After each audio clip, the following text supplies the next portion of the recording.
మీరు మీ అభిమాన shows and serials TV కన్నా ముందు ఈటీవీ విన్ యాప్లో చూడండి. Download and subscribe to ETV win app. 99 రూపాయలు మాత్రమే.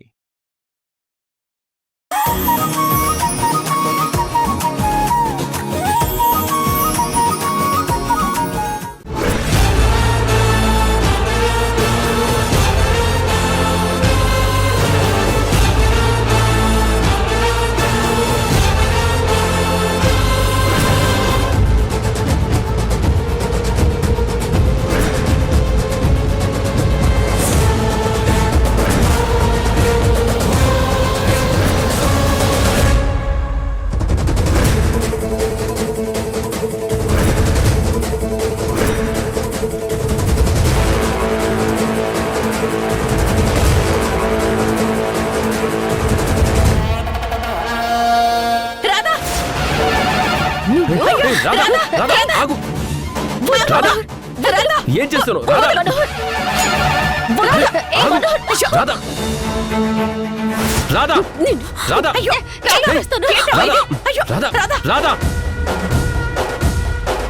నువ్వు సత్యం చంపడం పరిష్కారం కాదు, నువ్వు గాయత్రి అని ప్రూవ్ చేసుకోవడం ఇంపార్టెంట్.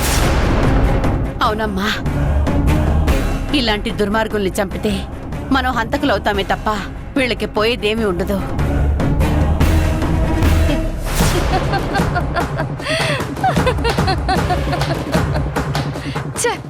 నా అంచనా తప్పింది రాదా. నువ్వు డల్గా కూర్చుని తిండి తినకుండా కన్నీళ్లు మింగుకుంటూ ఏం చేయాలో అర్థం కాని పరిస్థితుల్లో ఉంటావనుకున్నాను. కానీ నన్ను చూడగానే నన్ను చంపేయాలన్నంత రోషం, పౌరుషం, కోపం చూపించావు చూడు. ఇది అసలు నేను ఎక్స్పెక్టే చేయలేదు. అసలు నువ్వు ఇక్కడికి ఎందుకు వచ్చావు? అలా అంటావేంటి మనోహర్? నేను రావాలి కదా. నేను ఎలా ఉన్నానో అని నా దర్శనం మీకు కలగాలి కదా. లేదంటే ఎలా కుదురుతుంది చెప్పు? మీరేమో ఆ ఇంటికి రాకుండా శాశ్వతంగా దూరం అయిపోయారు. మరి నేను రాకపోతే ఎలా? మీతో మాట్లాడాల్సిన మాటలు, తేల్చుకోవాల్సిన లెక్కలు కొన్ని ఉన్నాయి. అంతా అయిపోయాక ఈ ఆరాకొర మిగల్చడం ఎందుకు? పాటని కూడా తెగ్గొట్టేస్తే ఒక పని అయిపోతుంది కదా. ఫస్ట్ ఇక్కడి నుంచి నువ్వు బయటికి వెళ్ళు. నువ్వు మరీ అంత హార్ష్ గా మాట్లాడకు మనోహర్. ఇంకా చూస్తూ మాట్లాడుతున్నావేంటి మనోహర్? బయటికి గంటేక వెళ్ళిపోయి. ముందు నువ్వు ఆవేశం తగ్గించుకోరాదా, లేకపోతే చాలా కష్టం అవుతుంది. అయినా నేనేవి ఈ ఇంట్లో ఉండడానికి రాలేదు, వెళ్తానులే. అయినా ఇలాంటి ఇంట్లో ఉండాల్సిన కర్మ నాకేం పట్టలేదు. నీతో పాటు పోటీ పడి ఉండడానికి ఇదేమి ఇంద్రభవనం కాదు. నీ స్థాయి ఇక్కడ, నా స్థాయి అక్కడ. అది నీకు తెలియజేయాలనే వచ్చాను. ఎందుకమ్మా నా కూతురు మీద నిప్పులు పోసుకుంటున్నావు? నువ్వు చేస్తున్న మోసానికి, ద్రోహాలకి దేవుడు అనేవాడు ఉన్నాడు. నీ సంగతి ఆయనే చూసుకుంటాడు. నిజం ఎప్పుడు నిలకడ మీద బయటకు వస్తుంది అంటారు. ఆ రోజు నీ పరిస్థితి ఏంటో చూసుకో.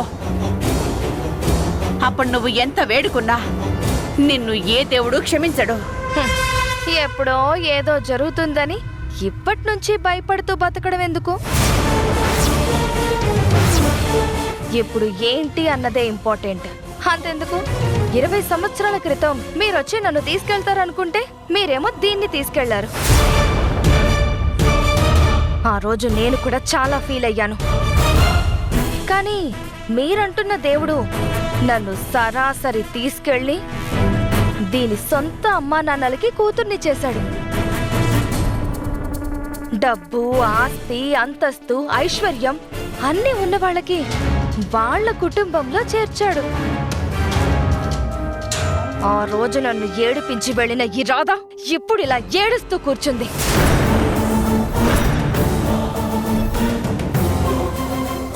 మీరే గనక నన్ను మీ కూతురుగా అప్పుడే తీసుకెళ్ళుంటే ఈ రోజు నాకు రాజస్థానంలోకి వెళ్లాలన్న ఆలోచనే వచ్చేది కాదు. ఇప్పుడు వరకు జరిగిందంతా నీకు అనుకూలంగానే జరిగింది కాబట్టి అది నీ గొప్పతనం అనుకుంటున్నావు. కానీ నువ్వొక్కటి మర్చిపోతున్నావు. నీ మనసులో ఇంత కుట్ర, కుళ్ళు ఉంది కాబట్టి దేవుడు నిన్ను మా దగ్గరికి రానివ్వలేదు. నిన్ను నిజంగా కన్న తల్లిదండ్రులు ఎవరో ఇప్పటి వరకు నీకు తెలియనే లేదు. అదే నా కూతురు రాధకి గొప్ప మనసుంది కాబట్టి తనకు ప్రేమను పంచిన తల్లిదండ్రులం మేమున్నాం. రక్తం పంచిన నిజమైన తల్లిదండ్రులు ఎవరో తనకు తెలిసింది. ఎవరిది గొప్ప బ్రతుకు? నా కూతురుది గొప్ప బ్రతుకు. అయినా ఇక్కడికొచ్చి వాగింది చాలు. ఇక నువ్వు బయలుదేరు. బయలుదేరుతాను, మా ఇంటికే వెళ్తాను. హ్యాపీగా యువరాణిలా ఆనందంగా ఉంటాను. కానీ ఈ రాధని మాత్రం ఆనందంగా కాదు కదా, కనీసం ప్రశాంతంగా కూడా ఉండనివ్వను.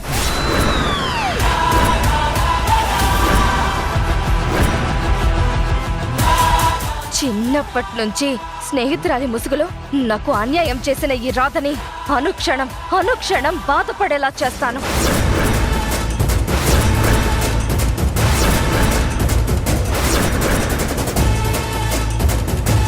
నిన్ను ఆ ఇంట్లో నుంచి బయటకు పంపించగానే నాలో ఉన్న కసి తగ్గిందనుకుంటున్నావేమో. నో, క్షణ క్షణం నీకు నరకం అంటే ఏంటో చూపిస్తాను.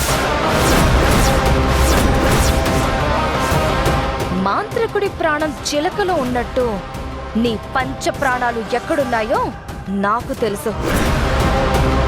గుప్పెడు ఒక్కసారిగా గట్టిగా మూసానంటే ఊపిరాడక చస్తారు. వాళ్లను ఎలా కాపాడుకుంటావో చూస్తాను. వస్తాను. ఎప్పుడు ఏ న్యూస్ వినాల్సి వస్తుందోనని వెయిట్ చేస్తూ ఉండు.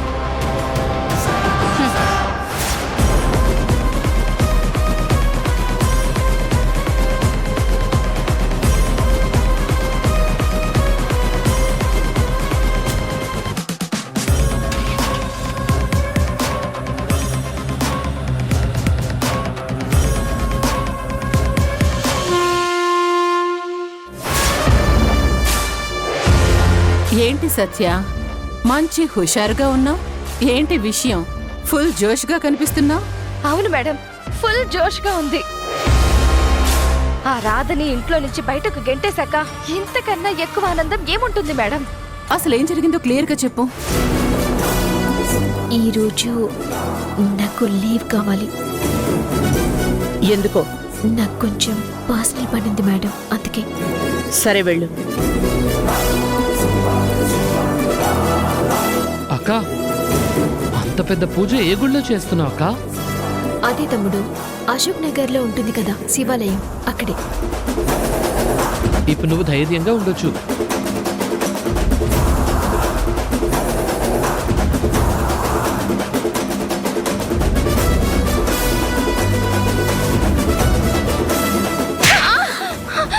గాయత్రి,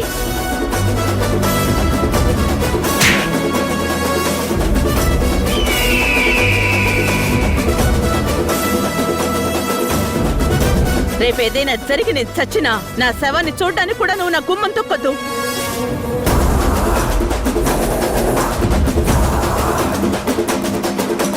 ఇది మేడం జరిగింది. వావ్, సూపర్ సత్య, సూపర్. నీకు అందుబాటులోకి వచ్చిన అవకాశాన్ని వాడుకొని ఆ రాధని భలే దెబ్బ కొట్టావు. నాకు తెలిసి ఇక రాధ ఈ జన్మలో మళ్ళీ మీ ఇంటి గడప తొక్కే సాహసమే చేయదు. ఏమంటావు? అవును మేడం, మీరన్నది నిజం. రాధ పర్మినెంట్ గా ఆ ఇంటికి దూరం అయిపోయినట్టే. మా అమ్మ క్లియర్ గా నేను చచ్చినా నన్ను చూడ్డానికి కూడా రావద్దు అని గట్టిగా చెప్పేసింది. అంటే రాధ చచ్చిన పావులా ఏవీ చేయలేని పరిస్థితుల్లో కామ్గా కూర్చుని ఏడుస్తూ ఉందన్నమాట. నేను అలానే అనుకున్నాను మేడం. అందుకే మరింత ఏడిపిద్దామని వాళ్ళింటికి వెళ్ళాను. కానీ నన్ను చూడగానే శివంగిలా కత్తితో నా మీదకు దూకి నన్ను చంపబోయింది. సమయానికి మనోహర్ ఆపాడు కాబట్టి సరిపోయింది. లేకపోతే ఈ పాటికి నా శవానికి దండ వేయడానికి మీరు మా ఇంటికి వచ్చేవారు. ఇంట్లో నుంచైతే బయట గెంటేయగలిగాను, కానీ తన పొగర్ని, తనలో ఉన్న కసిని తగ్గించలేకపోయాను. ఆ రాధని ఎలాగైనా మెంటల్గా వీక్ చేసి ఈ ఊరు నుంచి పర్మనెంట్గా బయటకు పంపించేయాలి. అప్పుడు గాని మనకి ప్రశాంతత ఉండదు. రాధ సంగతి సరే, మరి మీ నానమ్మ సంగతి ఏం చేశావు? అదే అర్థం కావడం లేదు మేడం. తనని మనమేమీ చెయ్యాల్సిన అవసరం లేదేమో అని నాకు అనిపిస్తోంది. ఎందుకంటే ఆవిడ నోరు తెరిచి మాట్లాడలేదు, పైగా రాధని పంపించేశాము అన్న బాధలో ఉంది. రోజు రోజుకి మరింత వీక్ అవుతూ తనకి తానుగానే మన చేతికి మట్ట అంటకుండానే పరలోకానికి ప్రయాణం చేస్తుందేమో అనిపిస్తోంది. చూడు సత్య, రాధని బయటికి గెంటించేశాను, నానమ్మ నోరు తెరవలేదు అంటూ నువ్వు రిలాక్స్ అవ్వకు. మనకి అవకాశం రాగానే మనం చెయ్యాలనుకున్న పని చేసేయాలి. ఆస్తి మొత్తం నీ చేతికొస్తేనే కాని ఆ దేవకి మీద పట్టు సాధించలేము. అసలు నువ్వు ఈ ఇంటి వారసురాలివి అయినా కూడా ఈ ఆస్తి అంతస్తు నీకు దక్కవు. అసలు నీకు ఈ ఆస్తి దక్కాలంటే ఏం చేయాలో తెలుసా? ఏం కావాలో తెలుసా? ఎలా ఉండాలో తెలుసా? దేవకి, ఆస్తి నా చేతికి రావాలంటే ఏదో రహస్యం ఉందని భ్రమరాంబకి చెప్పాలా వద్దా? ఇప్పుడే వద్దులే, ముందు ఆ రహస్యం ఏంటో నేను కనుక్కొని ఆ తర్వాత భ్రమరాంబకి చెప్తే బెటర్. ఏంటి సత్య, ఏం ఆలోచిస్తున్నావు? నాతో ఇంకేమైనా విషయాలు చెప్పాల్సినవి ఉన్నాయా? ఆహా, అయ్యో అలాంటిదేం లేదు మేడం. జరిగిందంతా మీతో చెప్పాను. ఇక జరగాల్సింది మనం ప్లాన్ చెయ్యాలి. మీరు నన్ను ఎలా గైడ్ చేస్తే అలా చేస్తాను మేడం. Very good. ఇప్పుడు మనం ఏం చేయాలంటే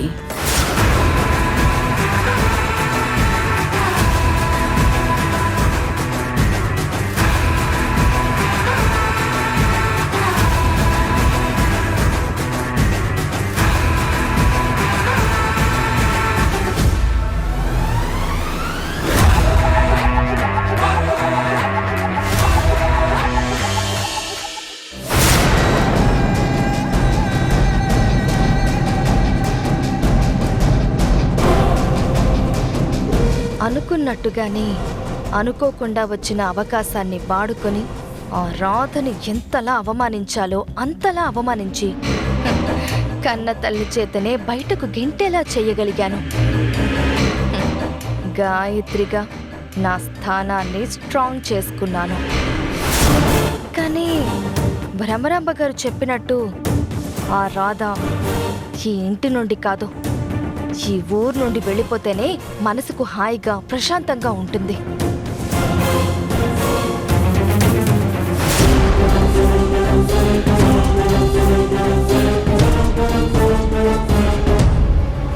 ఆ రోజు అమ్మ ఆస్తి రావాలంటే ఏం జరగాలో తెలుసా అంది. నిన్న బాబాయ్ ఏదో చెప్పబోతూ చెప్పలేక పడిపోయాడు. మళ్ళీ తాగాడంటే అది రిపీట్ అవుద్ది. ఈ మనిషి మామూలుగా ఉన్నప్పుడే ఆ విషయం ఏంటో కనుక్కోవాలి.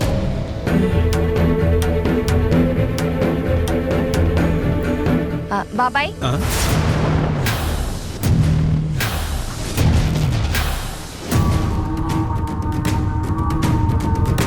ఏంటమ్మా? ఏం లేదు బాబాయ్, రాధని ఇంట్లో నుంచి పంపించేశాం కదా, ఆ సంతోషాన్ని మనం కనీసం 1 వీక్ అయినా సెలబ్రేట్ చేసుకోవాలి. అలాగే చేసుకుందామా? 1 వీక్ ఏంటి, అవసరమైతే 1 మంత్ అయినా చేసుకుందాం, 1 ఇయర్ అయినా చేసుకుందాం. మనకి సెలబ్రేషన్ ముఖ్యం. సెలబ్రేషన్ అంటే చాలు, ఏ అకేషన్ లేకపోయినా రెడీ అయిపోతారు. గాయత్రి, మరి రాధా వాళ్ళు ఇక్కడి నుంచి వెళ్ళిపోయారు కదా, ఇక మనం అందరూ హ్యాపీగా కలిసిమెలిసి ఉండొచ్చు కదా?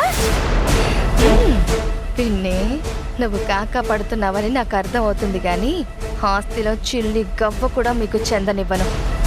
అలాగే పిన్ని, కలిసిమెలిసి హ్యాపీగా ఉందాం. బాబాయ్, నిన్న ఏదో ఈ ఆస్తికి సంబంధించిన రహస్యం మీకు తెలుసు అన్నారు, అదేంటి బాబాయ్? నేనన్నారా? అవునండి, నేను మీరే అన్నారు.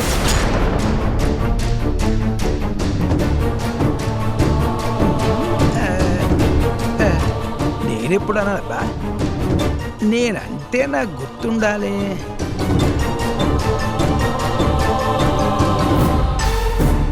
నేనే అన్నానా? ఎంత ఆలోచించినా నాకు గుర్తు రావటం లేదు మాధవి. పీకల దాకా తాగితే వాంతులు వస్తాయి, కానీ మర్చిపోయిన విషయాలన్నీ ఎలా గుర్తుకొస్తాయి? బాబాయ్ కొంచెం ఆలోచించండి బాబాయ్. అదే ఆస్తి, లాయరు కొన్ని సంవత్సరాల క్రితం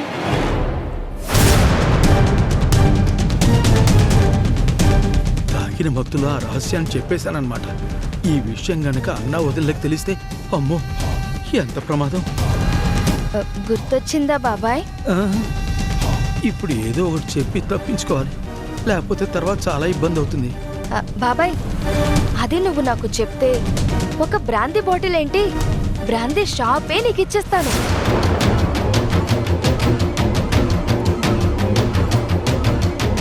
ఆ ఆఫర్ టెంప్టింగ్ గా ఉంది, కానీ ఏం చెయ్యాలి? ఎప్పటికైనా గాయత్రికి ఆ రహస్యం తెలియాల్సిందే కదా. అదేంటంటే గాయత్రి, ఆ లాయరు శేషు,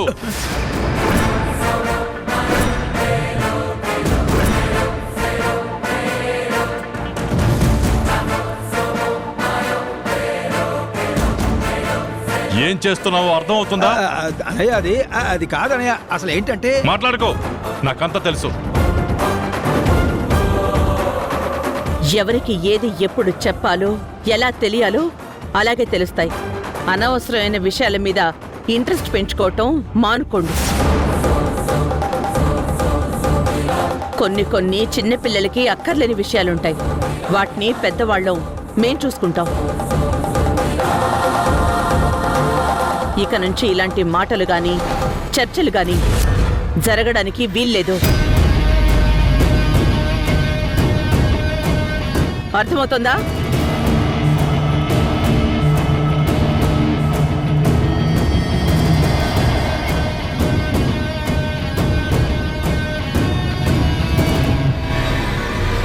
గాయత్రి, ఎందుకు చెప్తున్నానో అర్థం చేసుకో. వెళ్ళు.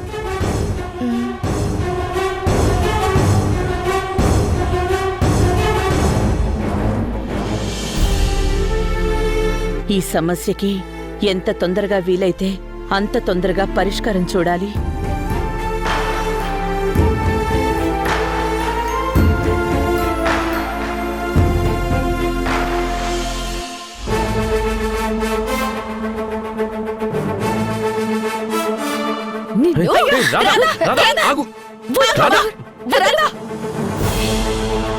నీ స్థాయి ఇక్కడ, నా స్థాయి అక్కడ. అది నీకు తెలియజేయాలనే వచ్చాను. నిన్ను ఆ ఇంట్లో నుంచి బయటకు పంపించగానే నాలో ఉన్న కసి తగ్గిందనుకుంటున్నావేమో. నో, క్షణ క్షణం నీకు నరకం అంటే ఏంటో చూపిస్తాను.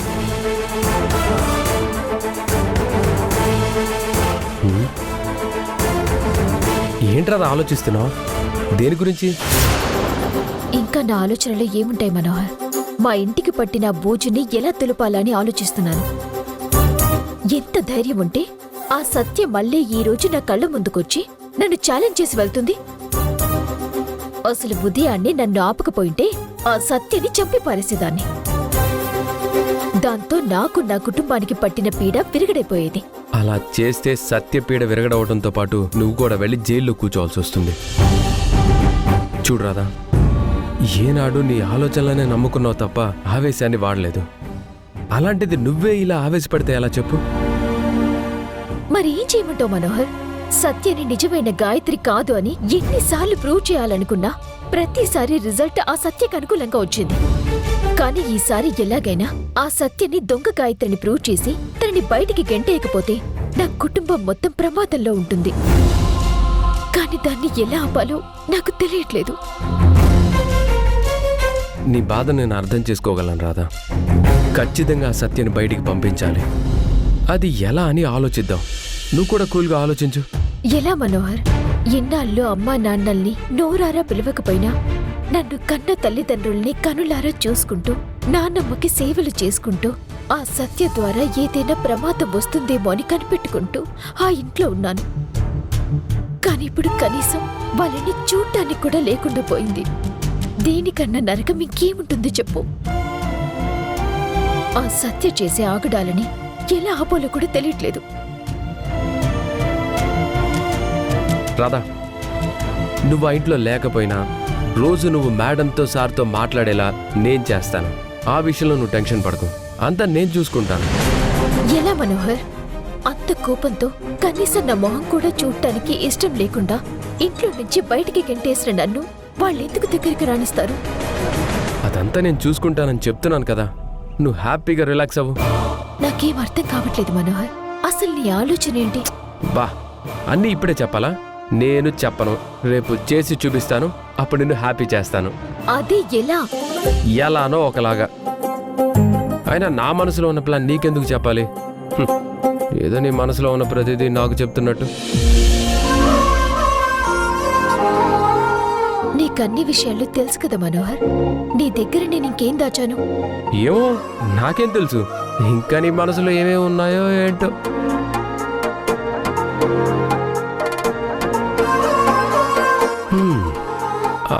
ఆలోచించు. నీ ఆలోచనల్లోకి నేను రావాలి, ఆ తర్వాత నీ మనసులో నా మీదున్న ప్రేమ బయటికి రావాలి. అది నీ నోటి నుండి బయటికి రావాలి, అది నేను వినాలి. ఆలోచించు రాదా, బాగా ఆలోచించు. ఏంటో మనోహర్, ఎంత ఆలోచించినా ఇంకా నీ దగ్గర నేనేం దాచానో గుర్తుకు రావడం లేదు. పోనీ అదేంటో నువ్వు చెప్పు. నీ మనసులో ఉన్నది నాకెలా తెలుస్తుంది రాదా? ఆలోచిస్తే నీకే తెలుస్తుంది. బాగా ఆలోచించు. చెప్పారు, కవితల్ని రాశారు, కాలాలు దాటారు, యుద్ధాలు చేశారు, ప్రేమలో తప్పు లేదు, ప్రేమలో.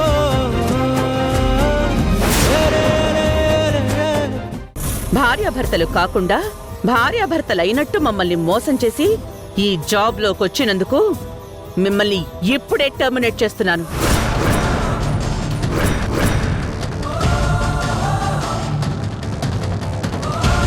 మిమ్మల్ని ఉద్యోగంలోంచి తీసేస్తూ మీ అగ్రిమెంట్ని క్యాన్సిల్ చేస్తున్నాను. ఇక నుండి ఈ ఇన్స్టిట్యూట్కి గాని మీకు గాని ఎలాంటి సంబంధం లేదు.